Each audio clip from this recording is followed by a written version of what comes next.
बिस्मिल्लाहिर्रहमानिर्रहीम। अस्सलामुअलैकुम मोहतरम नाजरीनो सामीन, आप सुन रहे हैं देवता। तो आइए बढ़ते हैं कहानी की जानिब। इस हिसाब से 5 मकानात वाला शाहिद का बाप ज़्यादा हैसियत वाला था और अपने अकलौते बेटे की शादी वहाँ कराना चाहता था जहाँ से बहू जहेज में एक मकान या कोठी लेकर आए। ये मकानात उसका ज़रिया मुआश थे। उसे मेहनत नहीं करनी पड़ती थी, घर बैठे हज़ारों रुपए मिलते रहते थे। उसका बेटा शाहिद भी कामचोर था और बाप के नक्शे कदम पर चल रहा था। मैंने चौधरी के ज़रिए उन बाप बेटे के दिमाग में जगह बनाई, फिर यह तय किया कि उन्हें अच्छा सबक सिखाऊंगा। चौधरी अपने इलाके की तमाम शरीफ ज़ादियों को सुहागन बनाना चाहता था। मैंने ये भी तय किया कि उस सितम रसीदा बाप के इरादों को पूरा करूंगा। वक्त मिलता रहा तो उन घरों में किसी न किसी तरह रिश्ते पहुंचाता रहूंगा। अगरचे मुआशरे के दुख दर्द का इलाज करने का मौका मुझे नहीं मिलता है, फिर भी मैं कोशिश करूंगा। उधर चौधरी हाकिम अली हाकिम लेबॉरेटरी पहुंच गया था और वहां अपनी पहली तबाही का मंजर अपनी आंखों से देख चुका था। तहखाने की आग इस बुरी तरह फैली थी कि ऊपर लेबॉरेटरी और अद्वियात के गोदाम को भी अपनी लपेट में ले चुकी थी। सब कुछ जल चुका था। दवा की एक शीशी, एक कैप्सूल या एक गोली भी नहीं बाकी बची थी। चौधरी हाकिम ने अपने असर रसूख के मुताबिक एसपी और अखबारी सहाफ़ियों को बुलाया था। एसपी को वो सरकारी शनाख्ती कार्ड दिखाया था जिसे पारस ने जासूस के तौर पर सोफिया को दिया था। उस कार्ड में जो तस्वीर लगी थी, पारस वही चेहरा बना कर आया था। सुपरिटेंडेंट ऑफ पुलिस ने कहा, चौधरी साहब, मैं इस शख्स को तलाश करूंगा, लेकिन आप फरहाद का नाम ले रहे हैं, इसलिए यकीन से कहता हूं फरहाद ने किसी को आलायकार बनाकर यहाँ भेजा होगा। यह तस्वीर वाला नौजवान हमें कहीं नहीं मिलेगा। अखबारी सहाफ़ियों ने कहा, हम लेबॉरेटरी की तबाही की रिपोर्ट तस्वीरों के साथ पहले सफ़े पर शाया करेंगे, लेकिन फरहाद और टेलीपैथी का जिक्र नहीं करेंगे। चौधरी हाकिम ने पूछा, क्यों जिक्र नहीं करेंगे? इसलिए कि अखबार में दुनिया जहान की सच्ची खबरें शाया होती हैं। हम फरहाद और टेलीपैथी का जिक्र करके अपने अखबार को फिक्शन न्यूज़पेपर नहीं बनाएंगे। ये अखबारात के मालिकान और एडिटरों का फैसला है। सोफिया ने कहा, हमारी जली हुई लेबॉरेटरी इस बात का सबूत है कि टेलीपैथी फिक्शन नहीं है और फरहाद अली तैमूर ख्याली किरदार नहीं है। एक सहाफ़ी ने कहा, ठीक है, अगर पुलिस वाले फरहाद को गिरफ्तार कर लेंगे और अदालत में साबित हो जाएगा कि फरहाद एक जिंदा किरदार है, तो हम उसके खिलाफ वो सब कुछ लिखेंगे जो आप चाहती हैं। अखबारात के रिपोर्टर्स और फोटोग्राफर्स चले गए। चौधरी हाकिम ने एसपी से कहा, आप कानून के मुहाफिज हैं, इतने बड़े अफसर हैं, अगर आप फरहाद को गिरफ्तार नहीं करेंगे तो हम इंसाफ मांगने कहाँ जाएंगे? एसपी ने कहा, फरहाद की बहन शाहीना के दरवाजे पर 3 कत्ल हुए। वहाँ बड़े बड़े अफसरान और मुसल्ला सिपाही मौजूद थे और सब बेबस थे, क्योंकि उन्हें कत्ल करने वाला आंखों के सामने नहीं था, उनके दिमागों में था और उन्हें खुद अपने हाथों मरने पर मजबूर करता रहा था। क्या अफसरान साबित कर सकते हैं कि वो कत्ल किए जा रहे थे? वो तो अफसरों के सामने खुदकशी कर रहे थे और कानून के मुताबिक उन अफसरान को खुदकशी की ही रिपोर्ट पेश करनी पड़ी। इसी तरह क्या आप साबित कर सकते हैं कि इस लेबॉरेटरी को फरहाद ने जलाकर खाक किया है? हमें सबूत और गवाही चाहिए, इसके बगैर मैं आपके किसी काम नहीं आ सकूंगा। चौधरी के बेटे डॉक्टर नुमान ने कहा, आपसे हमारे देरीना ताल्लुकात हैं, आप हमारी खातिर राजदारी से चुपचाप फरहाद को तलाश तो कर सकते हैं, उसका पता ठिकाना तो मालूम कर सकते हैं।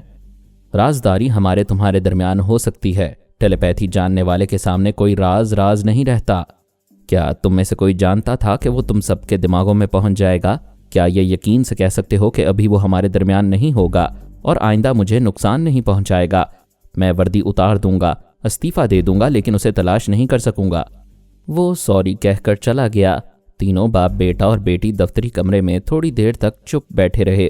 फिर बाप ने कहा, टेलीपैथी बहुत ही खतरनाक इल्म है, बड़ी सुपर ताकतें भी फरहाद से कतराती हैं। मेरी समझ में नहीं आता मैं क्या करूं। उसके खौफ से नींद नहीं आती, भूख नहीं लगती, किसी बात पर हंसते हंसते सहम जाता हूं, वो मौत की तरह याद आ जाता है।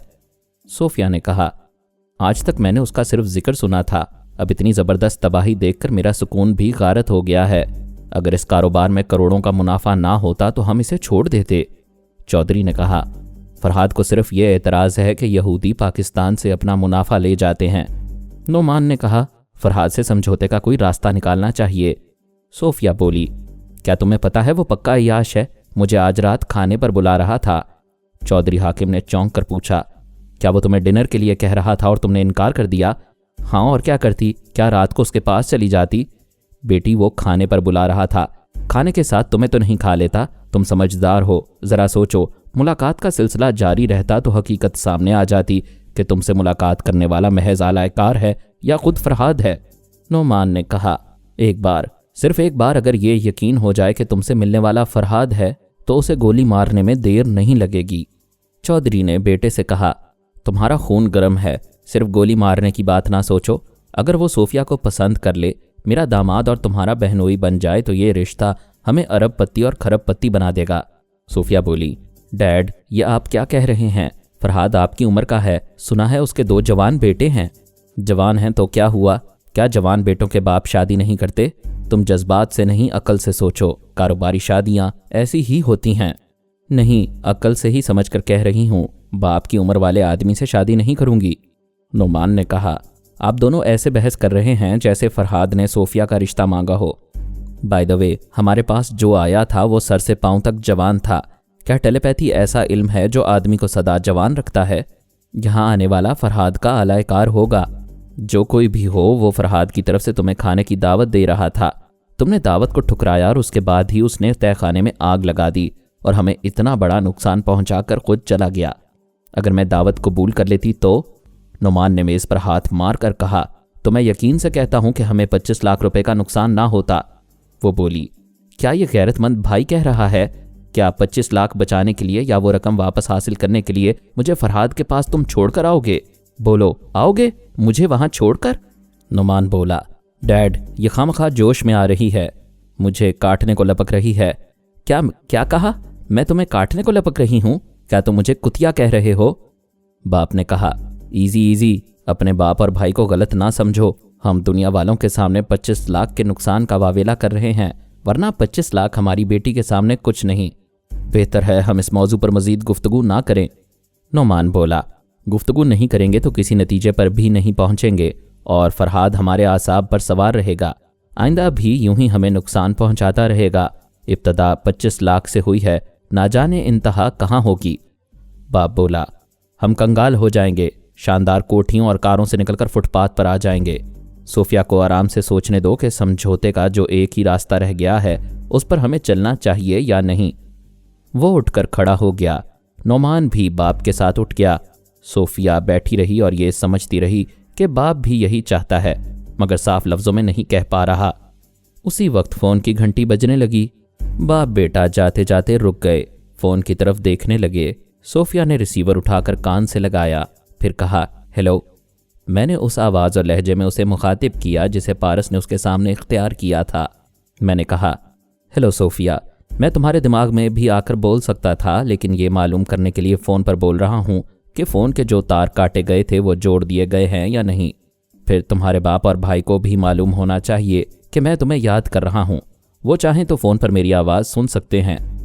चौधरी हाकिम अली ने पूछा, किसका फ़ोन है? वो बोली, फरहाद। भाई दोबारा कुर्सी पर बैठ गया। बाप ने रिसीवर की तरफ हाथ बढ़ाते हुए कहा, मुझे बात करने दो। वो एकदम से बिफर कर बोली, आप किस रिश्ते से बात करेंगे? कारोबार की सलामती के लिए दामाद बनाएंगे या बेटी का गाहक? चौधरी ने गर्ज कर कहा, यू शट अप, मैं तुम्हारी जुबान खींच लूंगा। जुबान तो बहुत देर से बाप बेटे की चल रही है, जो कहना चाहते थे वो साफ तौर से कह नहीं पाए। भाईजान ने अभी कहा था कि मैं फरहाद की दावत कबूल कर लेती तो वो हमारी लेबॉर्ट्री में आग ना लगती। फिर वो रिसीवर के माउथ पीस पर झुककर बोली, मैं फरहाद से पूछती हूँ, क्या तुम इतने कमजर्फ हो कि लड़की हाथ ना आए तो उसके घर में आग लगा देते हो? तुम्हारा जवाब मैं नहीं, मेरे डैडी सुनेंगे, जवाब दो। उसने रिसीवर बाप की तरफ बढ़ा दिया। बाप ने उसे लेकर कान से लगाया। मैंने कहा, चौधरी, मैं बैक वक्त 2 जगह हूँ। तुम्हारे बेटे के दिमाग में बोल रहा हूँ और अपने रिसीवर के माउथ पीस पर तुम्हारे कान में अपनी आवाज़ सुना रहा हूँ। बाप बेटे ने एक दूसरे को देखा। मैंने कहा, और मैं तुम्हारी हरकत भी देख रहा हूँ।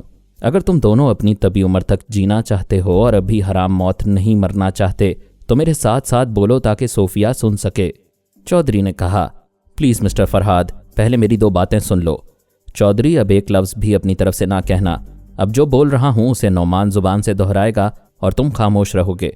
चलो नोमान, बोलो कि तुम कम ज़र्फ हो और ये चाहते हो कि सोफिया फरहाद से दोस्ती करके 25 लाख का नुकसान पूरा कर दे। मैं उसके दिमाग में था, वो मेरी बात से इनकार नहीं कर सकता था। उसने बोला, सोफिया, मैं कम ज़र्फ हूँ और चाहता हूँ कि तुम फरहाद से दोस्ती करके 25 लाख का नुकसान पूरा करो। मैंने उसके दिमाग से निकलकर चौधरी के दिमाग पर कब्जा जमाया। चौधरी बेख्तियार बोलने लगा, यहूदियों की दलाली करने वाले इतने कमज़र्फ होते हैं कि हालात के तकाजे पर बेटी के भी दलाल बन जाते हैं।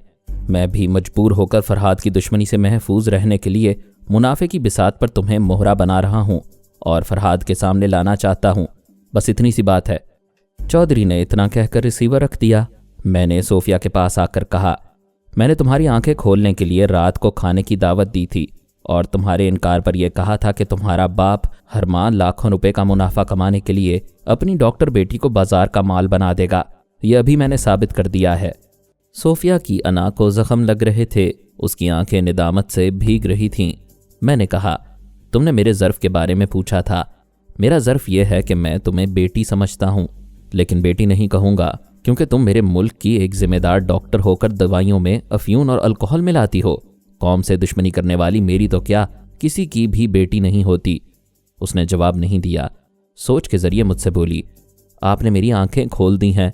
खुदा जानता है मैं बहुत शर्मिंदा हूँ, अंदर से टूट रही हूँ। आप मुझे बेटी समझते हैं तो मैं आपको अब्बू कहकर कसम खाती हूँ कि दवाओं में मिलावट नहीं करूँगी। आप जो कहेंगे वो करती रहूँगी। ठीक है, आज से तुम मेरी बेटी हो। मेरे बेटे मुझे पापा कहते हैं, तुम भी पापा कहो। शुक्रिया पापा, आप बेटी को गाइड करें। मुझे क्या करना चाहिए? तुम्हारी जहानत मुस्बत अंदाज में जो कहती है वो करती जाओ, बाकी मुझ पर छोड़ दो। मैं तुम्हारे पास आता रहूँगा। फिलहाल जा रहा हूँ। मैं खामोश हो गया मगर उसके पास मौजूद रहा। वो बोली, आपने मुझे हौसला दिया है, सच्चाई का रास्ता दिखाया है। मैं आपको याद करती रहूँगी। खुदा हाफिज पापा। मैंने जवाब नहीं दिया। वो समझ गई कि मैं चला गया हूँ। वो अपने आंचल से आंसू पोंछने लगी। चौधरी ने पूछा, मिस्टर फरहाद क्या कह रहे हैं? वो जा चुके हैं, नोमान ने कहा। यह बड़ी मुश्किल है, हमें अपने दिमाग में उसके आने जाने की खबर नहीं होती। तुम क्यों रो रही थीं? भाई की कमजरफी पर रोना नहीं आया। पापा की आला जरफी और मोहब्बत देखकर आंसू निकल पड़े। कौन पापा? जिन्हें आप फरहाद कहते हैं और दुश्मन समझते हैं, उन्होंने मुझे बेटी बनाया है। नोमान ने तंजिया कहा। अच्छा, तो तुम्हारे दो बाप हैं? सोफिया ने पूछा। क्या अपनी माँ को गाली दे रहे हो? वो पहले तो झींप गया, फिर भड़क कर बोला, मैं तुम्हारा मुंह तोड़ दूंगा। ये धमकी ना देना। मैं फरहाद अली तैमूर की बेटी हूँ। तय खाने में 25 लाख की राख मिल गई। तुम्हारी तो हड्डियों का सुरमा भी नहीं मिलेगा। यकीन ना हो तो मुझे हाथ लगा कर देखो। वो दूर से ही बहन को देखता रह गया। उसे बहन की घूरती हुई आंखों में फरहाद अली तैमूर दिखाई दे रहा था। बाप ने कहा, बेटी जरा अक्ल से सोचो। फरहाद बड़ी चालाकी से हमारे इत्तेहाद को तोड़ रहा है। तुम्हें बेटी बनाकर तुम्हारे दिल में हमारे लिए नफरत पैदा कर रहा है। क्या एक मुसलमान बेटी को यहूदियों के एजेंट से नफरत नहीं करनी चाहिए? 1 मिनट पहले तक तुम भी यहूदियों की एजेंट थी, अब नहीं हूं। आंखें किसी वक्त भी खुल सकती हैं, दिलों में किसी वक्त भी ईमान पैदा हो सकता है और बेईमानों की शामत किसी वक्त भी आ सकती है। तो तुम फरहाद से मिलकर हमारी शामत लाओगी? मैं बाप और भाई से गुस्ताखी नहीं करूंगी। जो करना होगा वो पापा करेंगे। मैं इस कारोबार से अलग हो रही हूँ। आपको भी समझाती हूँ, दवाइयों में मिलावट से बाज आ जाएं और इस्लाम में यहूदियत की मिलावट ना करें। उन्हें पाकिस्तान की मंडी से 1 पैसे का मुनाफा ना पहुँचाएं। अगर आपने अकल और ईमान से काम ना लिया तो पापा आप लोगों को कंगाल बनाकर फुटपाथ पर पहुँचा देंगे। ये कहकर वो उठ गई, फिर तेज़ी से चलती हुई दरवाज़ा खोलकर बाहर चली गई। चौधरी हाकिम अली हाकिम ने दरवाजे की तरफ देखा, फिर एक गहरी सांस लेकर बोला, बच्ची है, नादान है। ये नहीं जानती कि फरहाद हमें ज़्यादा से ज़्यादा पाकिस्तान में कंगाल बना सकता है, लेकिन लंदन और तिल अबीब के बैंक्स में हमारे लाखों पाउंड्स और करोड़ों सिकाल यानी इस्राएली करेंसी मौजूद है। फरहाद हमें कंगाल बनाते बनाते थक जाएगा, मर जाएगा, लेकिन हम मुनाफे के उसी ऊंचे ग्राफ पर रहेंगे। मैं हंसने लगा। उसने चौंक कर दोनों हाथों से सर को थाम लिया, घबरा कर बोला, ओ गॉड, क्या फरहाद मेरे अंदर छुपा हुआ है? ये उसकी हंसी है? नोमान ने कहा, डैड सोफिया तो कह रही थी वो चला गया है। बेटे, उसकी बात दुरुस्त थी। फरहाद के आने और जाने की खबर नहीं होती। मैंने कहा, मेरी खबर ना रखो, लंदन और तिल अबीब के बैंक अकाउंट की खबर लो। 2 लाख पाउंड्स और करोड़ों सिकाल तुमने पाकिस्तान की ज़मीन पर कमाए हैं। वो पाकिस्तान की दौलत है, इस कौम का सरमाया है। वो पाउंड्स और सिकाल दोबारा पाकिस्तानी करेंसी में तब्दील होकर यहाँ 24 घंटों के अंदर आएंगे और कौमी ख़जाने में जमा किए जाएंगे। वो कुर्सी से उछलकर चीखने लगा, तुम ऐसा नहीं कर सकते। मेरे बाहर के अकाउंट्स को हाथ भी नहीं लगा सकते। वहाँ के बैंकों ने जमानत दी है कि हमारी रकम हर हाल में महफूज रहेगी। जब जमानत दी है तो चीख क्यों रहे हो? 24 घंटों के अंदर टेलीपैथी का तमाशा भी देखो कि क्या से क्या हो जाता है। वो सोच में पड़ गया। उसे याद आ रहा था कि लंदन का फर्स्ट पार्टनर जॉन स्मिथ कुछ ढीला पड़ गया है। बड़े बड़े सनतकार हड़ताल नहीं कर रहे हैं और इसराइली सनतकार इसलिए सहमे हुए हैं कि वहाँ फरहाद के 2 इंसानी रोबोट किसी वक्त भी उनकी सनतों को तबाह कर सकते हैं। वो बोला, मिस्टर फरहाद, हमें एक दूसरे की जिद बनने से कुछ हासिल नहीं होगा। ज़्यादा से ज़्यादा ये होगा कि तुम मेरी तमाम दौलत छीन लोगे, लेकिन हमारी कौम को नुकसान पहुंचाओगे। मेरी लेबॉरेटरी से तैयार होने वाली दवाओं से लाखों बीमार शिफा पाते हैं।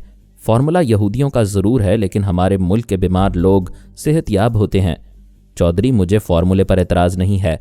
ये फार्मूला पाकिस्तान पहुंचकर हमारा हो गया है, बिल्कुल ऐसे ही जैसे इसराइली फ़ौज अरबों की सरहदी ज़मीनों पर कब्जा करके उसे अपने मुल्क का हिस्सा करार देती है और ज़मीनें वापस करने के सिलसिले में बैनुल अक़वामी अदालत के फ़ैसले भी अपने हक़ में बदल देती है।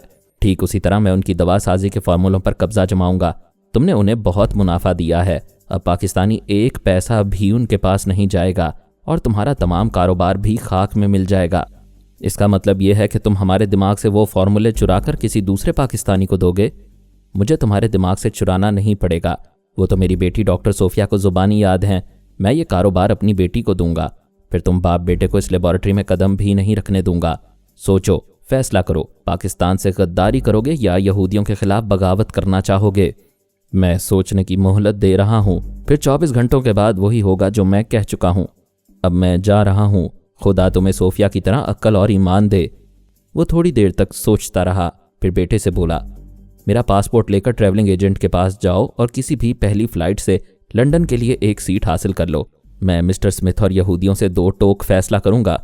अगर उन्होंने हमें मुकम्मल तहफ़्फ़ुज़ ना दिया तो फरहाद के सामने घुटने टेकने ही पड़ेंगे। वो बाप बेटे दफ्तर से उठकर बाहर चले गए। वो आखिर वक्त तक यहूदियों के वफादार रहना चाहते थे। मायूस होने के बाद मेरी बात मानने वाले थे। ये इंसानी फितरत है। जब तक वो जवान और ताकतवर होता है, मस्त हाथी की तरह दंदनाता फिरता है। जब जवानी की तवानाई ख़त्म होती है, बुढ़ापा आता है, कमज़ोरी लाहक होती है, तो उन्हें खुदा याद आ जाता है। मैंने आज तक किसी नौजवान के हाथ में तस्बीह नहीं देखी और यहूदियों के किसी एजेंट को मस्जिद के दरवाजे पर तौबा करते नहीं देखा। वो बाप बेटे भी शायद ही तौबा करते, क्योंकि उनके पीछे इसराइल था और इसराइल के पीछे सुपर पावर अमेरिका, यानी बड़ी ताकत और बड़े वसी ज़राए थे। बचाव की पूरी उम्मीद थी, इसलिए वो हवा में उड़ रहे थे। मैं अपनी जगह हाजिर हो गया। मुझे चाय की तलब हो रही थी। सुबह नाश्ते के बाद ना चाय पी थी और ना ही दोपहर की रोटी खाई थी। मैं जूते पहनकर बाहर आ गया। दरवाजे को ताला लगाकर जाना चाहता था कि सामने वाले मकान से एक शख्स ने आकर कहा, अस्सलाम वालेकुम भाई साहब, पड़ोसियों की भी कुछ जिम्मेदारियां होती हैं। हम तुम्हारे सामने रहते हैं, फिर भी अजनबी हैं। मैंने मुसाफहा करते हुए कहा, मेरा नाम अरसलान है। 20 बरस में अमेरिका में रहा, फिर वतन की मिट्टी खींच लाई है। यहाँ मेरा कोई अजीज़ रिश्तेदार नहीं है, यही मेरा तारुफ है। उसने कहा, हम आपके हैं, हमारे यहाँ तशरीफ़ लाएं, मैं फिर आऊँगा। ये चाय का वक्त है, आप जहाँ भी जा रहे हैं हमारी चाय पी कर ही जाएं। मैंने हंसते हुए कहा, दरअसल मैं चाय ही पीने निकला हूँ। फिर तो मैंने आपको सही वक्त पर गिरफ्तार किया है, आइए आइए तशरीफ़ लाएं। मैं उसके साथ मकान के सामने वाले कमरे में आया। वहाँ उसके वालिदैन से मुलाकात हुई। उन्होंने बड़ी मोहब्बत से इस्तकबाल किया। बुजुर्ग ने कहा, तुम्हारे मालिक मकान बता रहे थे कि तुम 20 बरस अमेरिका में रह कर आए हो। ताज्जुब है, खूबसूरत और स्मार्ट लड़कियों की नगरी में रहकर भी शादी नहीं की, इसकी कोई ख़ास वजह है? मैंने कहा, पराए देश की हर चीज़ पराई लगती है। वहाँ की लड़कियाँ, उनकी बेलगाम आज़ादियाँ, वहाँ की ज़ुबान और तहजीब, सब की सब मेरे मिजाज के ख़िलाफ़ थीं।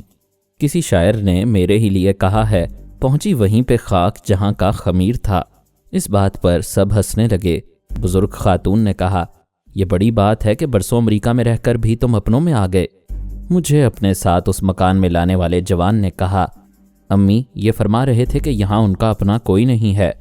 बुजुर्ग ने कहा, हम हैं, अपना बनाने का जज्बा हो तो लोग अपने बनते हैं। उसी वक्त एक जवान लड़की छोटी सी ट्रॉली में चाय और नाश्ता लेकर आई। संजीदगी से मुझे सलाम किया, फिर मिठाई की डिश बढ़ाकर बोली, ये लाहौर की ख़ास मिठाइयों में से एक है, इसे पतीसा कहते हैं। मैं प्लेट में से मिठाई का एक टुकड़ा लेते हुए लड़की के ख्यालात पढ़ने लगा। बात तो पहले ही समझ में आ गई थी। उसके ख्यालात ने तस्दीक कर दी कि मुझे कवारा समझकर खातिर मदारत की जा रही थी। मैं उनकी खुशफहमी फ़ौरन ही ख़त्म कर सकता था, लेकिन पहले मैंने लड़की के ख्यालात और जज्बात पढ़े। उसका नाम किश्वर फातिमा था। वो बीए की तालिबा थी और कॉलेज के एक नौजवान इकबाल से मोहब्बत करती थी। वालिदैन के हुक्म से मजबूर होकर वो मेरे सामने नाश्ते की ट्रॉली लेकर आई थी।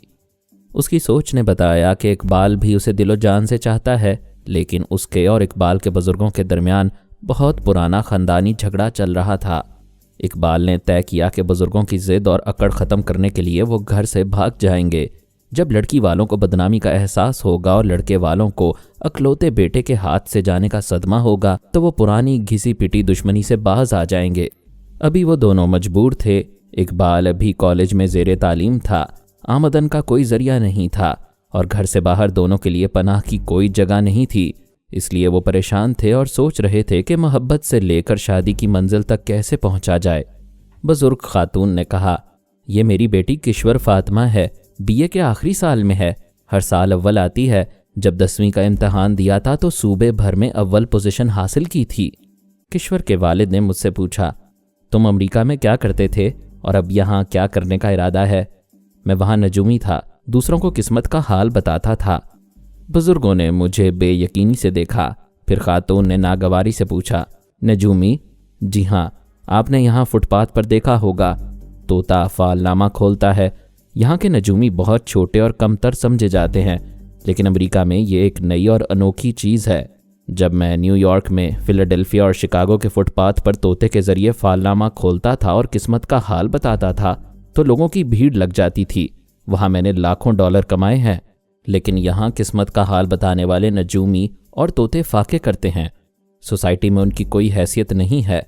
अगर आप लोगों से रिश्तेदारी हो जाए तो सोसाइटी में क्या मेरी हैसियत होगी? मैं अमेरिका से आया हुआ नजूमी कहलाऊंगा। रिश्तेदारी की बात ना करो, हम खानदान में अपनी हंसी नहीं उड़ाना चाहते। तुम पड़ोसी हो, पड़ोसी की तरह रहो। हमारे लायक कोई खिदमत हो तो कह देना, हम तुम्हारे काम आएंगे। मैं शुक्रिया कहते हुए उठ गया। किसी ने नहीं पूछा कि मैं क्यों उठ गया था और इतनी जल्दी क्यों जा रहा हूँ। किश्वर फातिमा ने कहा, चाय पी लें? माँ बाप ने बेटी को घूर कर देखा। मैंने कहा, तुमने पतीसा खिलाया है, उसकी लज्जत और मिठास याद रखूंगा। मेरी दुआ है तुम्हारा इकबाल बुलंद रहे। किश्वर फातिमा ने चौंक कर मुझे देखा। मैं पलटकर तेजी से चलता हुआ बाहर आ गया। चाय की तलब बाकी रही। मैं लाल पुल की तरफ जाकर किसी होटल में चाय पी सकता था। गली के सिरे पर एक साहब मकान के दरवाजे पर खड़े हुए थे। उन्होंने मुस्कुराकर आगे बढ़ते हुए सलाम किया, फिर मुसाफहा करते हुए कहा, आप मुझे नहीं जानते, मैं आपको जानता हूँ। आपका नाम अरसलान है और आप चौधरी करामतुल्लाह के किराएदार हैं। चौधरी साहब आपकी बड़ी तारीफें कर रहे थे। मैंने इनकसार से कहा, मैं एक नाचीज़ बंदा हूँ, किसी तारीफ के काबिल नहीं हूँ।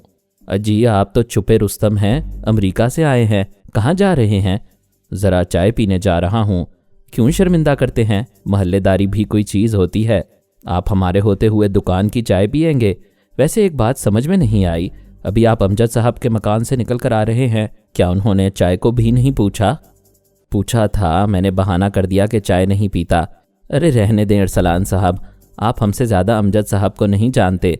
वो पहले देखते हैं किससे काम निकलता है, जिससे काम ना निकले उसे पानी को भी नहीं पूछते। क्या आपको ये बात मालूम है? कौन सी बात? यही कि उनकी लड़की किश्वर फातिमा एक लड़के से फंसी हुई है। लड़के का नाम इकबाल अहमद है। दरवाजे के पीछे से एक खातून की आवाज़ आई, अजी छोड़ें सलमा के अब्बा, कॉलेज जाने वाली लड़कियां ऐसे ही गुल खिलाती हैं। हमने तो अपनी दोनों बेटियों को मशरकी तालीम दी है, मशरकी। रोज़े नमाज की पाबंद हैं, जिस घर में ब्याही जाएंगी उसे जन्नत बना देंगी। सलमा के अब्बा ने कहा, अरे मियाँ अरसलान, मैं भी सठिया गया हूँ, दरवाजे पर बातें कर रहा हूँ, अंदर आओ, तुम्हें पीने के लिए बेहतरीन सब्ज चाय मिलेगी। मैंने पूछा, क्या वाकई आपकी बेटियां रोज़े नमाज की पाबंद और सलीका शुआर हैं? बेशक, ये तो सारा मोहल्ला जानता है, लेकिन इसी मोहल्ले के एक मियाँ बीवी जो दूसरी गली में रहते हैं, वो आपकी बेटियों की बुराइयां कर रहे थे।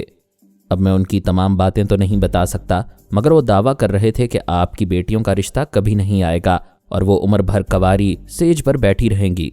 वो गुस्से से गालियां देते हुए बोले, वो कौन लोग हैं? ज़रा मुझे उनके नाम और घर का नंबर तो बताएं। मैंने कहा, बताने से क्या होगा? क्या आप अमजद साहब के सामने किश्वर फातिमा की बुराई करेंगे? मुझे क्या पड़ी है कि मैं उनकी बेटी के ऐब निकालूं और झगड़ा शुरू करूं? इसी तरह वो लोग भी आपके सामने आपकी बेटियों के ऐब बयान नहीं करेंगे। वो आपसे मीठे बनकर बोलेंगे, जैसे आप किश्वर के वालिदैन के सामने मिठास से बोलते हैं। वो नागवारी से बोले, क्या तुम हमें ताना दे रहे हो? नहीं, मैं तो समझा रहा हूं। जब तक आप दूसरे की बेटियों पर कीचड़ उछालते रहेंगे, दूसरे भी कहीं से आने वाले रिश्ते को आपके दरवाजे तक पहुंचने नहीं देंगे। इस मोहल्ले में, बल्कि हमारे मुआशरे में यही हो रहा है। कहीं कीचड़ उछाली जा रही है और बारात वापस जा रही है, कहीं खानदानी गुरूर और बरादरी के झगड़ों के बायस लड़कियां कवारी बैठी हैं। आप बुजुर्गों को दिलों से कदूरतें निकाल देनी चाहिए, वरना मासूम बेटियां कभी सुहागन नहीं बन सकेंगी। मेरी बात पूरी होने से पहले ही वो अंदर गए, फिर दरवाजे को बंद कर लिया। मुझे गली में तन्हा छोड़ दिया। उस घर की भी सब्ज चाय मेरे होंठों से दूर हो गई। मैं मुस्कुराता हुआ आगे बढ़ गया। एक होटल में पहुंचकर बैरे को चाय लेने के लिए कहा। फिर किश्वर के बाप के दिमाग में पहुंच गया। वो अपनी बीवी से कह रहा था, हम हकीकत से आंख नहीं चुरा सकते। हमारी बेटी के साथ इकबाल का नाम लिया जाता है। पता नहीं मोहल्ले वाले कैसे जासूसी करते हुए इकबाल तक पहुंच गए हैं और अब चुपके चुपके बदनाम कर रहे हैं।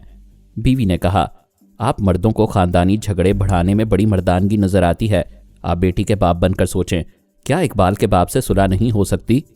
जमशेद ने कहा, अम्मी, आप अब्बू को दुश्मनों के सामने झुकने को कह रही हैं। मैं टूटना जानता हूं, झुकना नहीं जानता। माँ ने कहा, तू बड़ा गैरत वाला है। तेरी बीवी हमें बातें सुनाकर मेके चली गई। वहां जाकर कहती है, हम हाथ जोड़कर उसे लेने आएंगे तो वो आएगी, नहीं तो उसकी जूती भी नहीं आएगी। तू गैरत वाला होता तो उसे आने पर मजबूर करता, मगर हमसे कहता है कि हम जाकर उसे लाएं। जब तू टूटना जानता है, झुकना नहीं जानता, तो ससुराल में क्यों झुकने जाता है? अम्मी, आप कहाँ की बात कहाँ ले जाती हैं? मैंने बाप को बोलने पर मजबूर किया। वो बोला, हम बहू के मैके जाएंगे, हाथ जोड़कर उसे लाएंगे। शर्त यह है कि तू इकबाल के घर जा, उससे दोस्ती कर, उसके बाप को बोल के मैं उनसे मिलना चाहता हूँ। फिर मैं जमशेद के दिमाग में आया, उसे सोचने पर मजबूर किया। अगर मैं इकबाल के घर जाने से इनकार करूंगा तो अम्मी अब्बू कभी मेरी बीवी को मनाकर यहाँ नहीं लाएंगे। बीवी की खातिर बहन के मामले में नरम पड़ना ही होगा। जमशेद की माँ खुश होकर अपने शौहर से कह रही थी, आप इकबाल के बाप से मिलना चाहते हैं? मेरे लिए इससे बड़ी खुशी कोई नहीं हो सकती। आप यकीन करें, मोहल्ले के हर घर में लड़कियां देखकर हौल आता है कि हमारी किश्वर भी कहीं बैठी ना रह जाए। खुदा के लिए आप इसी दानिशमंदाना फैसले पर कायम रहें। वो बोल रही थी और किश्वर का बाप सोच रहा था, मेरे मुंह से बेख्तियार ये बात क्यों निकल गई कि मैं दुश्मन से मिलना चाहता हूँ। शायद खुदा को यही मंजूर है। मेरे अंदर भी ये बेचैनी थी कि पहाड़ जैसी जवान बेटी जल्द अज जल्द अपने घर की हो जाए। अच्छा है, इसी तरह पुरानी दुश्मनी ख़त्म हो जाएगी। मैं इसी फैसले पर अमल करूँगा। मैंने किश्वर के दिमाग में झांक कर देखा। वो दरवाजे की आड़ में खड़ी वालदैन की बातें सुन रही थी और खुश हो रही थी। मैंने चुपके से कहा, मेरी दुआ है कि तुम्हारा इकबाल बुलंद रहे। वो चौंक गई। उसकी समझ में यही आया कि उसे मेरी दुआ याद आ रही है। वो दिल पर हाथ रखकर दिल ही दिल में बोली, दुआ देने वाले, तू मक्के मदीने जाए। मेरी बहन शाहीना किचन में मसरूफ थी। टेलीफोन की घंटी सुनकर बेटी से बोली, समीना देखो किसका फ़ोन है। समीना ड्राइंग रूम में आई, फिर रिसीवर उठाकर बोली, हेलो। दूसरी तरफ खामोशी रही। उसने पूछा, हेलो कौन है? फिर जवाब नहीं मिला। वो रिसीवर रखकर किचन में आई। शाहीना ने पूछा, कौन था? कोई नहीं था। मैंने 2 बार पूछा, जवाब नहीं मिला तो रिसीवर रख दिया। याद है तुम्हारे फरहाद मामू ने क्या समझाया था? दुश्मन टेलीपैथी जानने वाले चुपचाप फ़ोन पर आवाज़ सुनते हैं, फिर दिमाग में पहुंच जाते हैं। इसलिए फ़ोन पर आवाज़ बदलकर बोलने की प्रैक्टिस करो। अम्मी, मैंने प्रैक्टिस की थी मगर मुझसे नहीं होता। लहजा बदलकर बोलना सरासर अदाकारी है और मुझे अदाकारी नहीं आती। अपनी हिफाजत और सलामती के लिए वो सब कुछ सीखना चाहिए जो तुम्हें नहीं आता।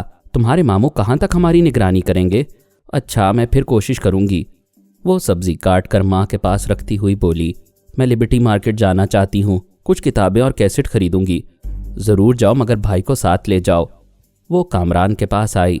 उसके हाथ से किताब छीन कर बोली, जब देखो पढ़ते रहते हो या साइंसी तजर्बात करते रहते हो। चलो मार्केट चलें। कामरान ने उससे किताब छीन कर कहा, अम्मी कहती हैं मुझे पारस भाई और अली भाई की तरह इल्म हासिल करना चाहिए, हुनरमंद होना चाहिए। मैं उनकी तरह हर मैदान का शाहसवार बनूंगा। मेरे अच्छे भैया, ज़रूर बन जाना, मगर थोड़ी देर के लिए चलो। अम्मी मुझे तन्हा नहीं जाने देंगी। अच्छी बात है, मैं लिबास तब्दील करके आता हूँ। वो अपने बेडरूम में आई। उसने आईने के सामने हल्का फुल्का सा मेकअप किया, बालों को ब्रश किया, फिर बाहर आकर गैरेज से कार निकालने लगी। सामने वाली कोठी की छत पर पारस खड़ा हुआ था। उसने समीना को देखकर सोचा, ये तन्हा कहाँ जा रही है? पापा ने सख्ती से मना किया है कि बच्चे तन्हा बाहर ना जाया करें। 1 मिनट के बाद कामरान आकर कार में बैठ गया। समीना ड्राइव करती हुई जाने लगी। पारस को इत्मीनान नहीं हुआ। कामरान 17 या 18 बरस का था। अपनी बड़ी बहन की खातिर खा हिफाजत नहीं कर सकता था। वो छत से उतरकर नीचे आया। डॉक्टर मोहम्मद उनीब सलीमी के साथ मज़ीद अक़सात सुनने के लिए हमारे चैनल का सब्सक्राइबर बनें और साथ ही बेल आइकन को क्लिक करें ताकि आपको हर आने वाली नई वीडियो के मुतालिक नोटिफिकेशंस मिलती रहें। हमारी वीडियोस को लाइक और शेयर करें और हमें अपनी दुआओं में याद रखिएगा। ISI और पाक आर्मी जिंदाबाद, पाकिस्तान पाइंदाबाद। हम फिर मिलेंगे इंशाअल्लाह एक नई किस्त के साथ। तब तक के लिए अल्लाह हाफिज़।